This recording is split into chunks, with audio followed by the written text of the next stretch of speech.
Oi, olha eu aqui de novo.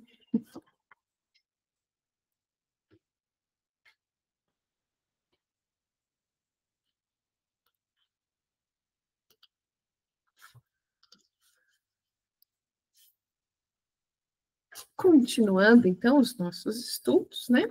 Eu vou trazer aqui um pouquinho para vocês, conceitos básicos. Vamos falar um pouquinho sobre o inconsciente. Essa aula, dentro da formação de vocês, ela é dada pelo professor Daniel Omar, né? É o professor Daniel Omar Pérez que vai ministrar essa aula. Ele é um super especialista, né? Vai trazer esse conteúdo com maestria. Vou ter a audácia de apresentar esse conceito para vocês. Depois, dentro da formação, vocês vão ter esse conceito estudado de uma forma mais ampla. Nós vamos ter obras de Freud mesmo, obras de comentadores, como, por exemplo, o professor Daniel, e a gente vai estudar esse assunto de maneira mais refinada, tá bom? Então, aqui, novamente, eu gosto bastante desse dicionário, né? Acho que vocês já perceberam. Tem outro dicionário que eu uso bastante também, que eu vou trazer outros conceitos também. Na verdade, tem mais 2 dicionários que eu uso, eu posso depois apresentar esse material para vocês, tá bom? Mas eu acho que esse dicionário, para quem está começando, ele é um dicionário bem didático, por isso estou usando ele, ou usando-o. Então, vamos falar um pouquinho sobre o inconsciente. Inconsciente é um conteúdo ausente em um dado momento da consciência, que está no centro da teoria psicanalítica. De acordo com a primeira tópica do aparelho psíquico, Freud chama de inconsciente a instância constituída de elementos recalcados que se recusam a chegar à instância pré-consciente, consciente. Tem um T aqui que deveria estar aqui, ó. Vamos lá. Então, o que está dizendo essa partinha do texto aqui para nós? Já está dando vários indícios aqui. Freud, ele vai explicar isso aqui através do que ele vai chamar de primeira tópica, a primeira apresentação. Tópica, a gente pode, a gente pode pensar na palavra também lugares, tá? Então, é como se fosse o aparelho psíquico que tivesse lugares. Tem o lugar do consciente, do inconsciente, do pré-consciente. Ele faz esse desenho inicial lá no livro A Interpretação do Sonho, que foi lançado em 1900. E aqui, no capítulo 7, ele vai explicar um pouquinho sobre algumas questões, um pouquinho não, né? Ele vai explicar a primeira tópica, vai trazer um desenho, que é um desenho clássico que parece um pente. Esse desenho será depois apresentado para vocês. Não aqui na ambientação, né? Lá nas nossas futuras aulas. E ele vai trazer aqui, então, esses lugares que constituem o que ele vai chamar de primeira tópica, primeiro modelo do aparelho psíquico. Se ele está falando em primeira tópica, a gente tem que ter, no mínimo, uma segunda tópica, e tem, tá? Que é uma outra forma de apresentar o aparelho psíquico, e agora, e essa segunda tópica vem 20 anos depois, tá? Ela não anula a primeira tópica, ela vem como uma complementação, e é onde a gente vai estudar sobre id, ego e superego. Tá? Tais elementos, que aqui nós estamos falando dessas instâncias, consciente, inconsciente, consciente e pré-consciente. Tais elementos são representantes pulsionais que obedecem aos mecanismos do processo primário. O que está dizendo aqui? Que dentro do inconsciente, ele é regido por regras, por leis, do que a gente vai chamar de processo primário, tá? Se não nessa parte do texto, eu vou explicar isso depois para vocês, tá bom? Então, o que eu tenho que saber aqui? Inconsciente é regido por leis próprias, é regido por mecanismos por um mecanismo próprio de funcionamento, que a gente vai chamar de processo primário. Na segunda tópica, o termo inconsciente qualifica a instância do isso, também chamado de id, e aplica-se em partes a do eu, ou ego, e do supereu, ou superego. Para a psicanálise contemporânea, o inconsciente é o lugar de um saber constituído por um material literal, desprovido em si mesmo de significação, que organiza o gozo e regula o fantasma, a percepção, bem como uma grande parte da economia orgânica. Aqui a gente vai ter o lugar do que não pode ser dito através de palavras. A gente não tem a representação da palavra. Então a gente pode falar aqui, chamar de um nome que se chama representação coisa, né? É um material literal, que ainda não é provido de significação. Esse saber tem por causa o fato de que a relação sexual não pode ser compreendida como uma relação natural, pois só existe homem e mulher por meio da linguagem. Vamos lá, vocês vão entender isso aqui. Deixa eu explicar antes, porque eu estou seguindo aqui a forma como o dicionário trouxe, mas acho que vai ficar um gap aqui se eu não explicar para vocês. Lá dentro do inconsciente, e a gente está falando do inconsciente de Freud, tá, gente? É muito importante eu deixar isso bem marcado para vocês, porque nós vamos estudar outras formas depois de olhar para o aparelho psíquico através de outros autores. E aqui, nesse momento, a gente está se atendo a esse inconsciente freudiano, tá? Freud, o inconsciente, ele é um lugar dessa representação coisa, né, que é um lugar onde eu tenho um material que eu não consigo organizar através da palavra. Então, ele está ali como se fosse um significado literal, um significado coisa. Só que não tem só isso lá, né? Dentro do inconsciente, depois que a gente vai estudar juntos, vocês vão ver que tem um material que a gente chama de protofantasias, que tem a ver com outras questões, né? Tem um material ali que tem a ver com essa linhagem genética, mas é como se o inconsciente fosse, a gente pode olhar para ele como, vamos pensar no aparelho psíquico como um iceberg. E a porção desse iceberg que está abaixo da água, ela é o inconsciente. Quanto mais profundo a gente for caminhando aqui em relação a esse inconsciente, nós vamos aí encontrando essas protofantasias, esse lugar aí de questões de raça, da espécie, de questões genéticas, tá? E esse lugar aqui, então, é o lugar da coisa, né, da representação coisa. E também é o lugar dos recalques, que é o que Freud mais vai dizer, que a gente até costuma dizer que o inconsciente de Freud é o inconsciente de recalques. O que significa isso? O material que está ali, vou tentar usar palavras simples agora para explicar para vocês, depois eu vou colocando termos técnicos aqui, tá bom? Essa representação que está ali dentro do inconsciente, ela não consegue passar de maneira direta para o consciente. Existe uma barreira de crivo, né, que vai ali fazer uma peneira do que passa e o que não passa, tá bom? Questões relacionadas ao complexo de Édipo, questões relacionadas a essa natureza da sexualidade e da libido relacionado à mãe, ao pai, essa libidinização do corpo que acontece ali na infância, questões relacionadas a fantasias primitivas, elas não passam, elas são recalcadas. Tá? E elas ficam ali guardadas junto com todo esse material inconsciente. Não passa nada, Rafa?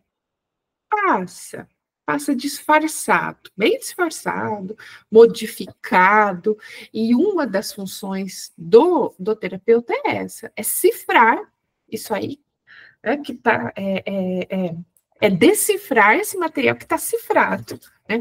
Existem portas aqui, que depois a gente vai trazer com mais detalhes para vocês, que são representações ali desse material inconsciente que passam através dos sonhos, através de sintoma, via sintomática, né? Por exemplo, a histeria é uma forma, é uma passagem ali nessa barreira de crivo, xistes e outras, a própria associação livre, ela tem uma questão ali de que quando eu falo de maneira espontânea, sem ficar, né, trago um fluxo de linguagem do que me vier à cabeça, sem eu consigo ali vencer algumas questões dessa barreira e passa um pouco, uma parte desse material também. Existem algumas maneiras que esse material passa, mas ele passa disfarçado, ele passa deslocado, condensado, e depois a gente fala melhor sobre isso, tá? Seguindo, então, aqui nos nossos estudos sobre o inconsciente. Eu vou falar um pouquinho para vocês dos 3 livros fundamentais sobre o inconsciente, com base nesse material que eu já falei para vocês, que é o dicionário, tá? Durante alguns dos anos que antecederam a publicação do livro A Interpretação de Sonhos, Freud introduz a nosografia, a qual não é indiferente a algumas entidades novas.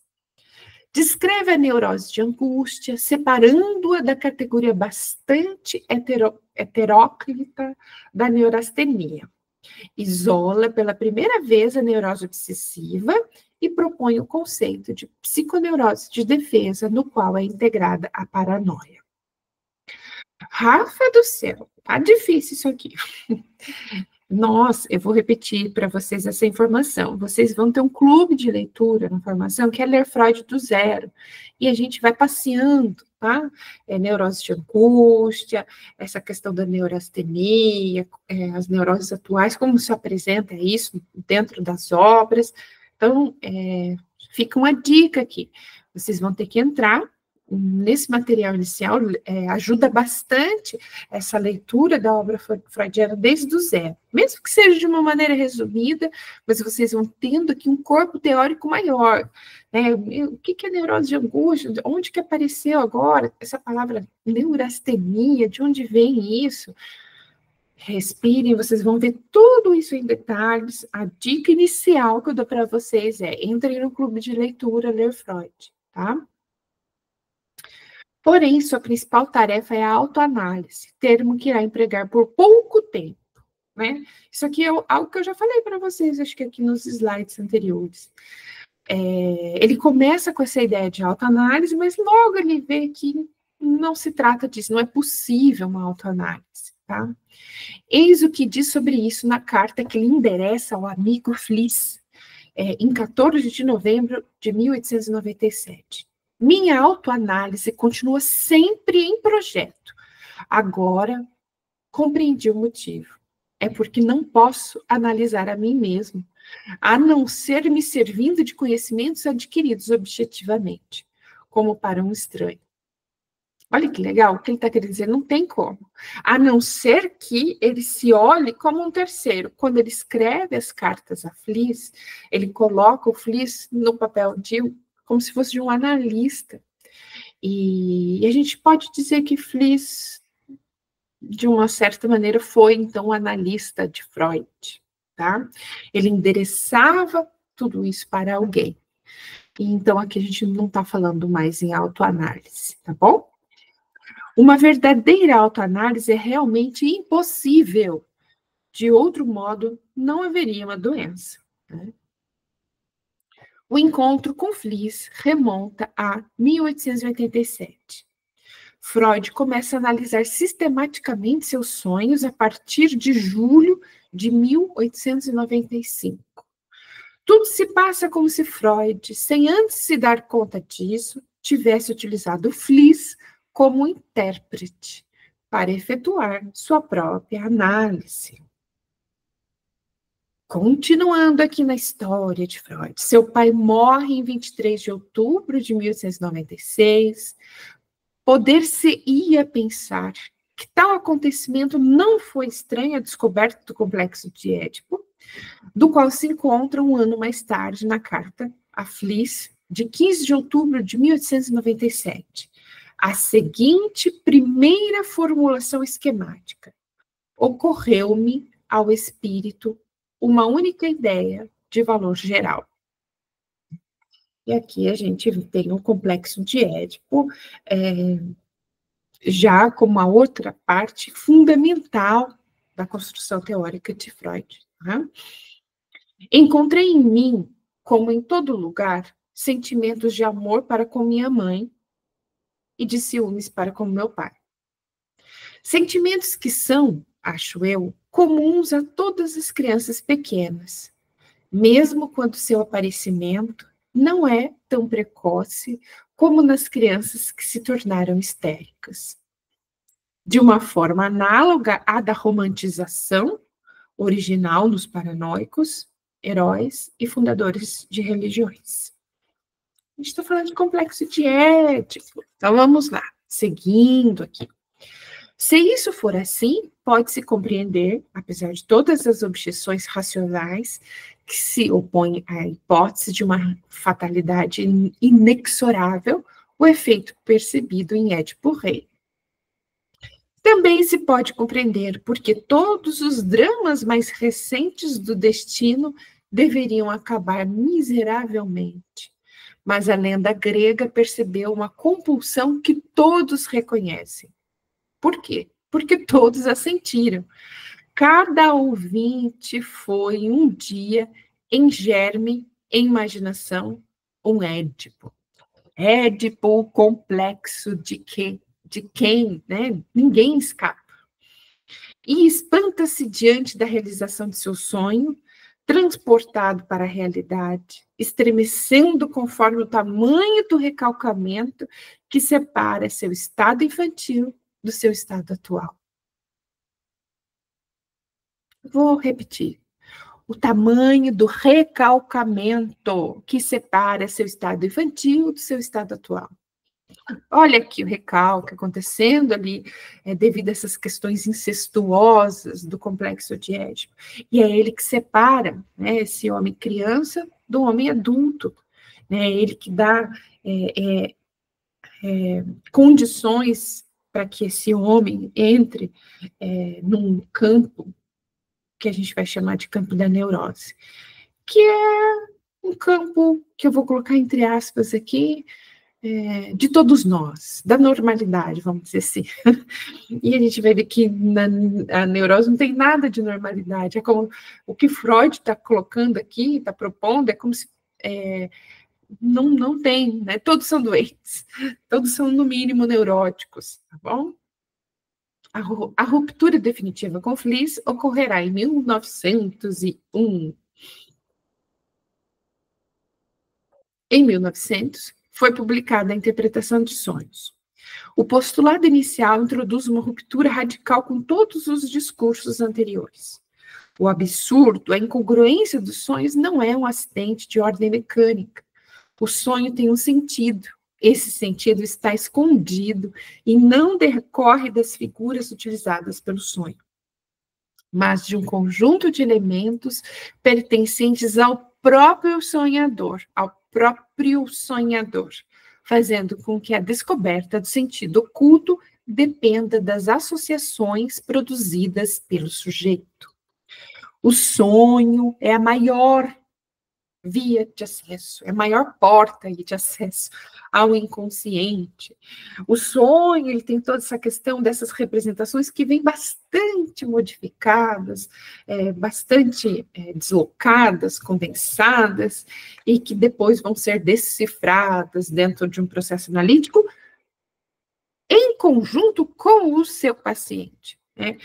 Não é, no final das contas, o analista que faz essa decifração, é o próprio paciente, tá?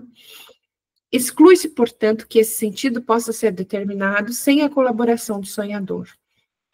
Depois, conforme a gente for ganhando, né, corpo teórico, vocês vão ver que que Freud vai propor que o próprio sonho, ele serve como uma prova, entre aspas, da existência do inconsciente, tá? Existe alguma coisa que está fora de cena, né? Que está recalcada, que está disfarçada, está escondida, que foi afastada da consciência. E o sonho mostra essa representação para nós, e que vem, né, dessa forma completamente diferente. Exclui-se, portanto, que esse sentido possa ser determinado sem a colaboração do sonhador. É o que eu disse para vocês. Quem faz a grande colaboração ali para a interpretação dos sonhos é o próprio paciente, né? E depois que uma relação de transferência já está estabelecida, né? Então, tem todo o contexto dentro do consultório que tem que estar ocorrendo. Então, já fica uma dica que se vocês caírem nas mãos de um psicanalista que queira fazer análise de sonhos e que venha com um livrinho de regras, né? Cobra significa traição, dente significa morte. Fujam disso, porque dentro da psicanálise isso não existe, tá? Quem traz essa representação do que significa o que, esse livro de regras não é fora, ele está dentro, é o próprio paciente que traz esse livrinho aí de regras. E uma interpretação de sonho, uma análise de um sonho, ela acontece depois de um processo de transferência bem estabelecido, né? O que vai ocorrer em meses de análise. Então, não se analisa um sonho, né, logo de início de um processo analítico. Fica uma dica aí para vocês, fica como dica. Aquilo com que estamos lidando é um texto, sem dúvida. O sonho é constituído principalmente de imagens, mas o acesso a elas só pode ser obtido pela narrativa do sonhador, que constitui seu conteúdo manifesto, que é preciso decifrar. Como Champollion, desculpem a pronúncia, fez com os hieróglifos egípcios, para descobrir seu conteúdo latente. Conteúdo latente, conteúdo manifesto. Conteúdo latente é esse conteúdo que está lá, que está em forma de algo que eu tenho que decifrar, né? Ele está ali, não consigo ter acesso direto a ele. E o conteúdo manifesto é essa parte do sonho que eu conto, né? Essa parte contada. O sonho é constituído com os restos diurnos, aos quais são transferidos os investimentos afetados pelas representações de desejo. O sonho, então, está contaminado por questões ali que aconteceram durante o dia anterior, com esses restos diurnos. E dentro do sonho existe uma questão aí sobre as representações de desejo. Por quê? Por que da minha pausa? Porque desejo é um outro conceito psicanalítico. Não diz respeito a desejo no sentido literal da palavra que a gente tem aqui no uso comum. Desejo dentro da psicanálise tem a ver, principalmente aqui, nesse início, eu estou falando de um desejo dentro da teoria psicanalítica freudiana. Ele tem a ver com essas questões, com questões edipianas, com essas questões que ficaram recalcadas. Eu poderia pensar no conceito de desejo como tentar voltar a um traço de memória de satisfação, tá? E esses traços de memória de satisfação, muitas vezes, na maioria das vezes, são edipianos. Mas eu também posso pensar, se eu for trazer a teoria de Freud como base, num outro momento que tem uma questão também de resto de memória de satisfação, que é o que a gente vai chamar de primeira mamada teórica, né, das Ding, que é um momento onde a criança, o bebezinho, que não tem concepção da realidade como de uma maneira complexa, porque a gente tem aqui um sistema, todo um sistema biológico que ainda é imaturo, associado a um sistema psíquico que também é imaturo. Então, as sensações que essa criança tem ali no início da vida, a gente pode dizer que elas não são, elas têm questões ali que são alucinatórias, né? Elas são compreendidas de uma maneira muito simplificada. E quando a gente fala em primeira mamada teórica, é o quê? É uma grande experiência de satisfação que a criança tem ali nas primeiras mamadas. E essa primeira experiência de satisfação, ela está toda misturada com outras questões, por conta dessa inabilidade da criança de compreensão da realidade. Então, eu tenho questões relacionadas ao colo, ao quentinho da mãe, a satisfação de uma sensação somática de uma necessidade de fome, e tudo isso se mistura no que a gente vai chamar ali dessa primeira grande satisfação.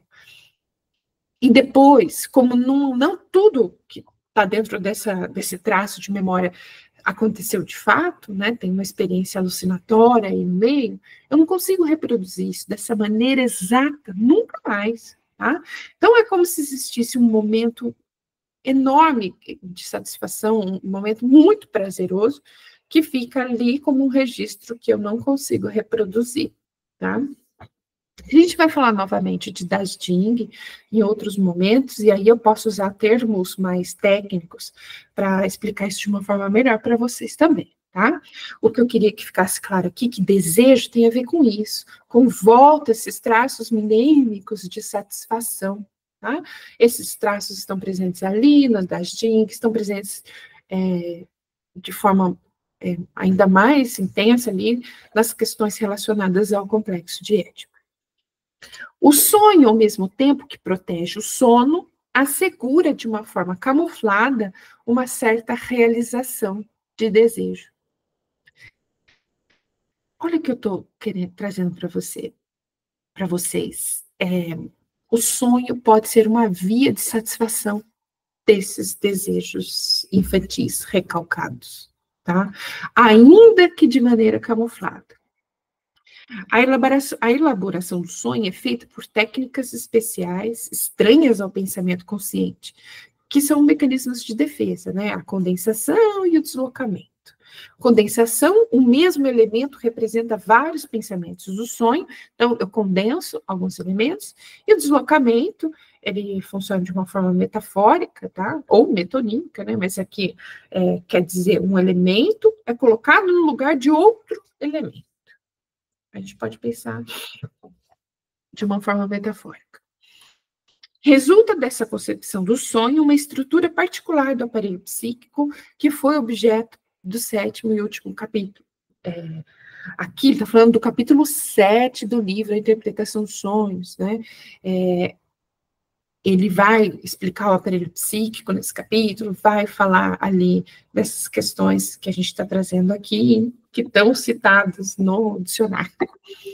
Mais do que divisão em 3 instâncias, consciente, pré-consciente e inconsciente, que especifica o que se chama de primeira tópica, convém conservar a ideia de uma divisão do psiquismo em 2 tipos de instâncias, obedecendo às leis e separadas por uma fronteira que só pode ser ultrapassada em determinadas condições, que é o consciente, pré-consciente, por um lado, e o inconsciente, por outro. Isso aqui é muito importante.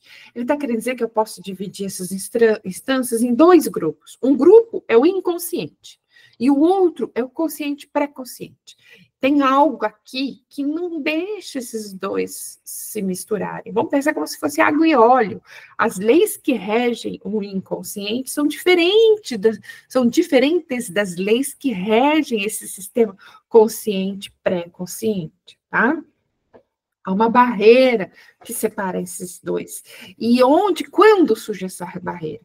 Essa barreira surge ali no final do complexo de Édipo, no momento em que acontece algo que a gente vai chamar de castração. Bom? A gente vai estudar isso de novo, fiquem tranquilos.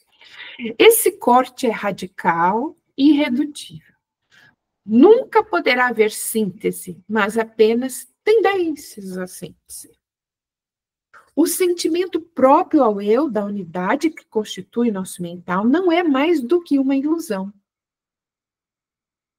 Um aparelho desse tipo torna problemática a apreensão da realidade, que deve ser constituída pelo sujeito. A posição de Freud aqui é a mesma expressão no projeto. O inconsciente é o próprio psíquico e sua realidade essencial. Sua natureza íntima nos é tão desconhecida como a realidade do mundo exterior. E a consciência nos ensina sobre ela de uma maneira tão incompleta como os nossos órgãos dos sentidos sobre o mundo exterior.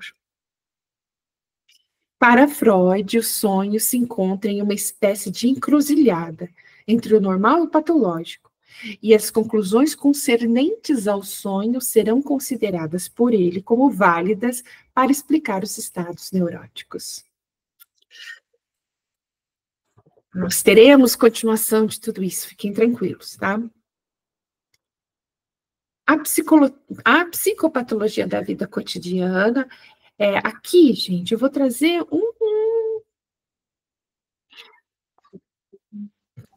Vou continuar aqui num resuminho com vocês, tá?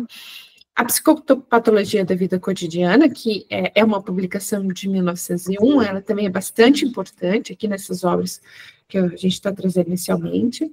Ela começa com, por exemplo, ela vai começar com o esquecimento de um nome, que é o nome Signorelli.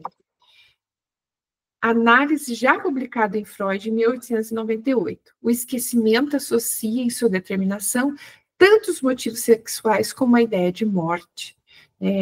A gente vai trazer esse trecho do livro para vocês na formação, que é um trecho muito importante, que quando Freud esquece o nome Signorelli, e ele fica tentando achar palavras aqui para relembrar esse nome. E a gente vai ver uma palavra que agora vai soar estranha para vocês, que é rebels.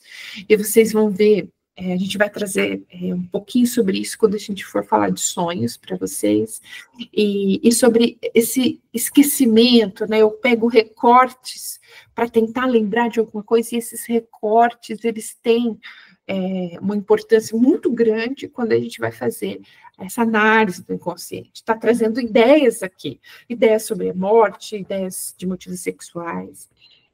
A obra reúne toda uma série de pequenos acidentes aos quais quase não se dá, via de regra, nenhuma atenção, como os esquecimentos de palavras, as lembranças encobridoras, os lapsos das palavras ou escrita, os erros de leitura e escrita, os equívocos, os atos falhos.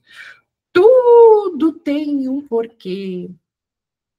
Esses fatos podem ser considerados como manifestações do inconsciente nas seguintes 3 condições. Então, vamos lá. Primeira, não devem ultrapassar um certo limite fixado por nosso juízo. Isso é, aquilo que chamamos de os limites do ato normal, entre aspas. Devem ter o caráter de um distúrbio momentâneo. E 3, não podem ser caracterizados assim, a não ser que os motivos nos escapem e que fiquemos reduzidos a invocar o acaso ou a falta de atenção.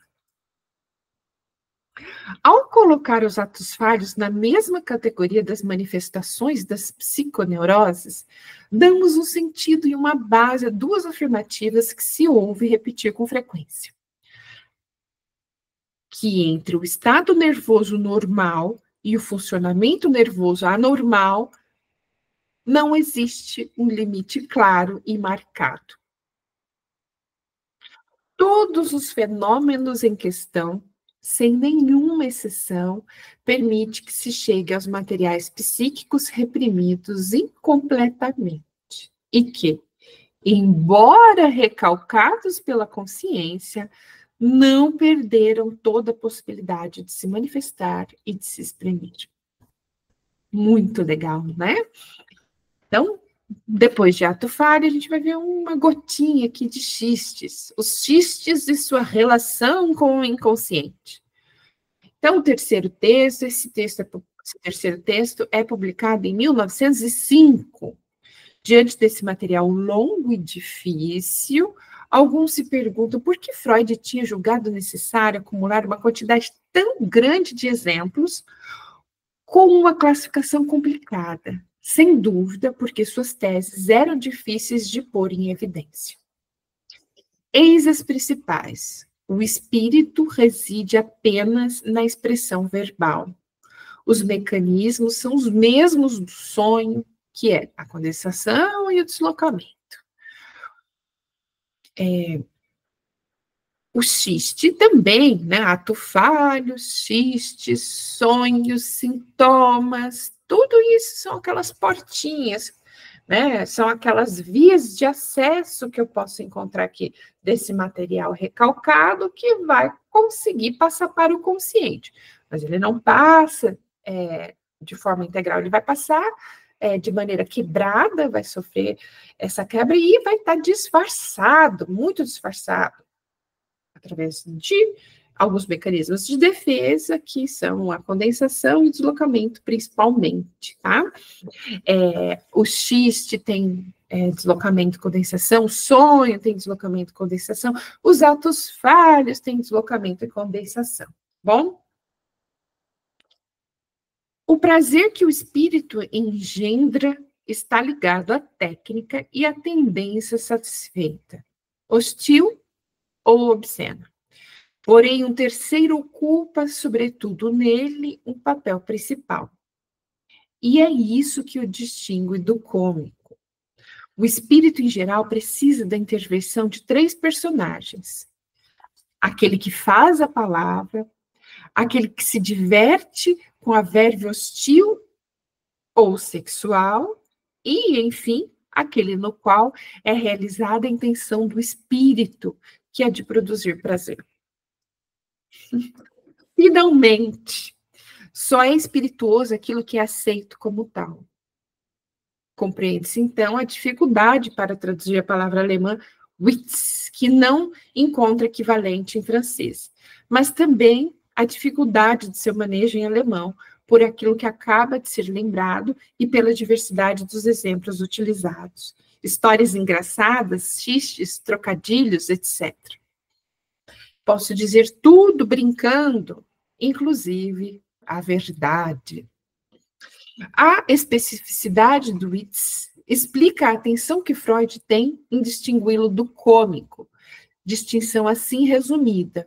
O espírito é, por assim dizer, para o cômico, a contribuição que lhe vem do domínio do inconsciente. Então, agora a gente vai falar também de maneira breve sobre 3 ensaios sobre a teoria da sexualidade. No mesmo ano, surgem os 3 ensaios, onde é afirmada a ilustrada importância da sexualidade infantil e proposto um esquema da evolução da libido por suas fases caracterizadas pela sucessiva dominância das zonas erógenas, a boca, ânus e a zona genital. Nós vamos estudar isso, né, dentro das fases psicossexuais. Se eu não me engano, esse módulo, quem vai dar para vocês vai ser a professora Karina Stagliano, tá? Se não for ela, vai ser a professora Cibele. Bom, de qualquer forma, vai ter um super especialista que vai falar sobre os 3 ensaios da teoria da sexualidade, vai trazer as fases psicossexuais, a descrição de cada uma delas, como ocorrem, e vocês vão ter isso em detalhes na formação, tá bom? Nesse texto, a criança, em relação à sexualidade, é definida como um perverso polimorfo, e a neurose é situada como o negativo da perversão. Nossa, Rafa, que difícil isso. Ajuda quem está começando? Vou tentar. Perversidade aqui tem relação com obtenção de prazer a partir do próprio corpo. Se a gente for pensar em distribuição de energia, distribuição dessa energia sexual, que a gente pode chamar de libido, no início, antes da criança, até antes dessa criança ter consciência dos esfíncteres, a gente pode chamar ali, nessa primeira fase, onde a criança está ali na fase psicossexual, ali a fase oral, que existe uma questão de uma distribuição dessa energia que a gente pode chamar de autoerótica, tá? Essa energia, a criança obtém prazer através do próprio corpo, mesmo não tendo consciência desse corpo, tá? Então, essa criança que obtém prazer do próprio corpo é como se ela estivesse num momento de desenvolvimento psíquico, né, psicossomático, que a gente vai chamar de perverso polimorfo. Então, a criança é um perverso polimorfo, né? Por quê? Porque ela está ali no momento onde ela está obtendo essa satisfação através dessa via, que é o próprio corpo. E a neurose é situada como negativo da perversão. Rafa, por que neurose como negativo da perversão? Vocês ainda nem têm conceito de neurose, também não tem do que é perversão. Vamos pensar que existem questões aqui, dentro desse complexo de Édipo, dentro do complexo de Édipo, que vão, questões relacionadas a como essa pessoa vai lidar com essas questões edipianas e como ela vai lidar no final do complexo de Édipo, quando existe a castração. Né? A castração é um momento muito importante, porque a partir dela o indivíduo, de uma maneira simplificada, tá? Ele vai tomar 3 grandes caminhos, quando a gente fala a partir de um ponto de vista teórico mais lacaniano, tá? Mais estruturalista.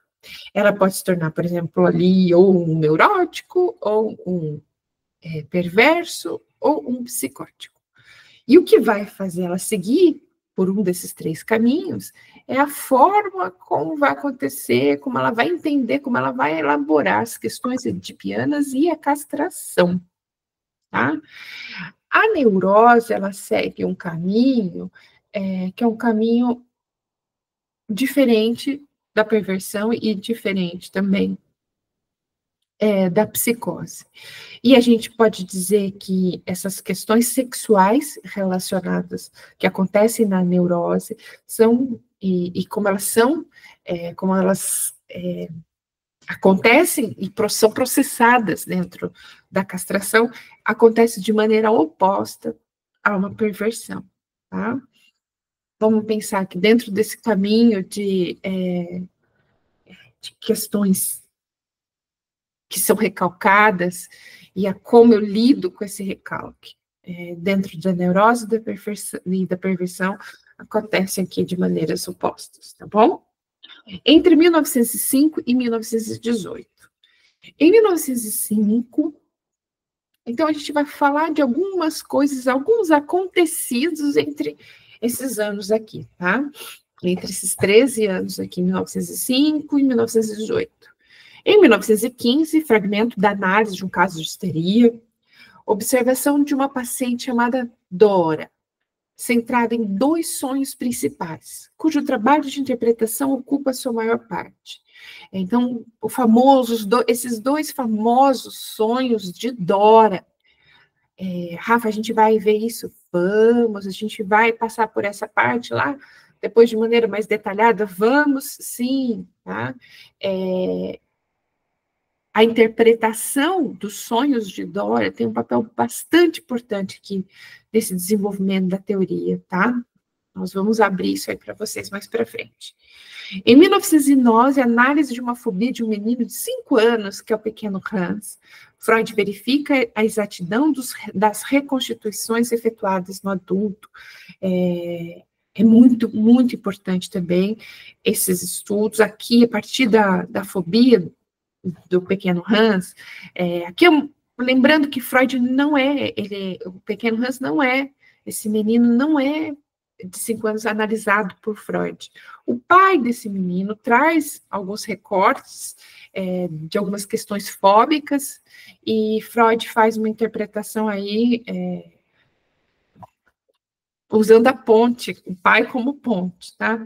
É muito importante para nós, porque aqui a gente vê questões como o trauma, né? Tem a questão do a posteriori, como se estabelece o trauma. O trauma, ele não acontece num único momento. A questão da fobia, a questão do complexo de Édipo e do medo, né? Qual é a representação desse medo do pequeno Hans, das questões edipianas que vão aparecer aqui, tá? Nós vamos estudar isso aqui também é um caso bastante importante. Outro caso que nós vamos ver, que também é importante, é o Homem dos Ratos, né? Em 1909, notas sobre o caso da neurose obsessiva, o Homem dos Ratos, a análise é dominada por um voto inconsciente de morte. E Freud se espanta ao verificar ainda mais em um obsessivo as descobertas feitas no estudo da histeria. É um caso muito importante também dentro da psicanálise, o Homem dos Ratos. Tem toda uma questão aqui de ambiguidade sintomática, uma questão relacionada ao papel da figura do pai, e como isso vai decorrer em toda a história dele. A gente vai ver com detalhes também na formação. Outro que é importante, em 1911, notas psicanalíticas sobre um relato autobiográfico de um caso de paranoia, que é o caso do presidente Schreber. A gente tem um clube de leitura que é sobre psicose, e esse último mês a gente viu um filme sobre o presidente Schreber, a gente fez uma análise do filme e a gente está estudando num grupo separado sobre psicose. Mas vocês vão ter psicose na formação de vocês, esses grupos de leitura são materiais a mais para estudo, e é só para dizer para vocês que vocês vão ver esses casos com detalhes, dentro da formação, fora da formação. Esse é um caso muito importante para nós, o caso do presidente Schreber. Finalmente, em 1918, a história de uma neurose infantil, O Homem dos Lobos. A observação foi para Freud de particular importância.